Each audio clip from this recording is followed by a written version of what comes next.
நான் துரோகி இல்லை. துரோகியினுடைய மொத்த உருவமே திரு அண்ணாமலை தான். பக்கத்தில் கோரத்துக்கே உனக்கு இவ்வளவு துடிக்குதே. எங்களை எல்லாம் ஆளாக்கி உங்கள் முன் நிறுத்திய எங்கள் தலைவர்களை பற்றி பேசினா எங்களுக்கு எப்படி உள்ள குமரல் வரும்? தலைமைக்கு கீழ் எப்படி செயல்பட என்று நன்கு உணர்ந்து அணுவு நீதியாக நான் இந்த பதவியில் இருக்கிறேன். அணுவுமே இல்லாத ஒரு மனிதன். ஏன்னா நாளைக்கு மாற்றினாலும் மாற்றுவாங்க, நாளைக்கு மாற்றினாலும் மாற்றுவாங்க. அதிமுக அப்படி இல்லை. எலெக்டட் நான் பொதுச் செயலாளர், தேர்ந்தெடுக்கப்பட்ட பொதுச் செயலாளர். அதனால் என்னை பற்றி விமர்சனம் செய்ய அவசியம் இல்லை.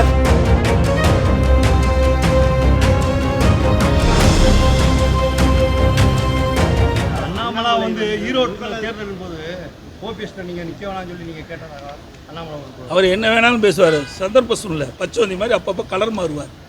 இன்னொன்று சொல்கிறேன், ஒரு பத்திரிகையில் பார்த்துருப்பேன், நேற்று தினமே என் சகோதரர் உதயகுமார் பேட்டி கொடுத்துட்டாரு. இருந்தாலும் ஒரு வார்த்தை துரோகின்னு சொல்லியிருக்கிறார்.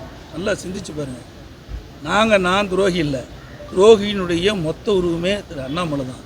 ஏன்னா அவர் நான் பிரைம் மினிஸ்டர் பக்கத்தில் துரோகம் அழைச்சிட்டு சொன்னார். பிரைம் மினிஸ்டர் பக்கத்தில் உண்மை தான். ஆனால் அதுக்கு பிறகு நடந்தது என்ன? வேறு அண்ணாவுடைய பிறந்தநாள் விழா வருது. எங்களுடைய கட்சியுடைய பேர் அனைத்து இந்திய அண்ணா திராவிட முன்னேற்ற கழகம்.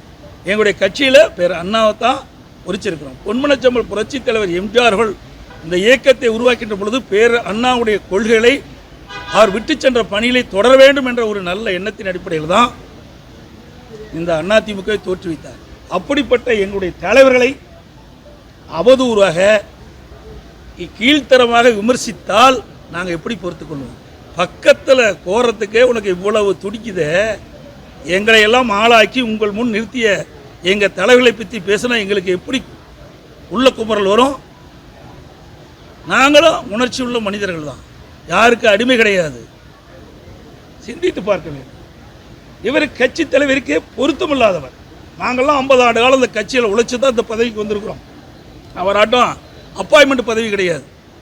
நான் ஆரம்பத்தில் கிளை செயலாளர் இருந்து அதில் பாடுபட்டு அதுக்கு பிறகு ஒன்றிய பொறுப்பு, மாவட்ட பொறுப்பு, மாநில பொறுப்பு, எம்எல்ஏ, எம்பி, அமைச்சர், அப்புறம் தான் முதலமைச்சர்.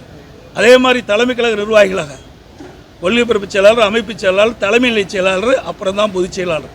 படிப்படியாக ஒவ்வொரு மட்டத்திலும் கட்சியினுடைய கட்டுப்பாடு தலைமைக்கு கீழ் எப்படி செயல்பட என்று நன்கு உணர்ந்து அணுவு நீதியாக நான் இந்த பதவியில் இருக்கிறேன். அணுவுமே இல்லாத ஒரு மனிதன். ஏன்னா நாளைக்கு மாற்றினாலும் மாற்றுவாங்க, நாளைக்கு மாற்றினாலும் மாற்றுவாங்க. அதிமுக அப்படி இல்லை. எலெக்டட் நான் பொதுச் செயலாளர், தேர்ந்தெடுக்கப்பட்ட பொதுச் செயலாளர். அதனால் என்னை பற்றி விமர்சனம் செய்ய அவசியம் இல்லை. கண்ணாடியில் பாருன்னா, நீ போய் கண்ணாடியில் பாரு. உன்னுடைய நிலை நீ பார்த்து தெரிஞ்சுக்க. ஒரு அரசியல் தலைவர் எப்படி பேச வேண்டும் என்று கற்றுக்கொள்ள வேண்டும். இதை எப்படி நீங்கள் ஏற்றுக்கொள்ள முடியும்? சொல்லுங்க பார்க்கலாம். சார், இதுதான் அதிமுக பாஜக விட்டு வெளியே வர காரணமாக இருந்தது அப்படின்லாம் கிடையாது. இன்னும் பல பிரச்சனைகள் இருக்குது. 1 2 இல்லை, ஒன்று தான் சொல்கிறேன். ஒருவேளை அண்ணாமலை நீக்கிட்டா நீங்கள் மறுபடியும் அப்படியெல்லாம் கிடையாது. அதெல்லாம் தெளிவாக சொல்லிட்டேன். அனைத்து இந்திய அண்ணா திராவிட முன்னேற்ற கழகம் தலைமையில் சில முடிவுகள் இருக்கின்றது. எல்லாவற்றையும் நாங்கள் வெளியே சொல்ல முடியாது. சட்டங்கள் புதிதாக அதான் ஏற்கனவே மத்திய அரசு கொண்டு வந்த 3 குற்றவியல் சட்டமும் நடைமுறைக்கு ஒத்து வராது என்று வழக்கில் தெரிவிக்கின்றார்கள். எங்களுடைய கழக வழக்கறிஞர் பிரிவைச் சேர்ந்தவர்கள் சென்னை தலைநகரத்திலே போராட்டம் நடத்தியிருக்கின்றோம். அதை பற்றி நான் அறிக்கை வெளியிட்டிருக்கிறேன்.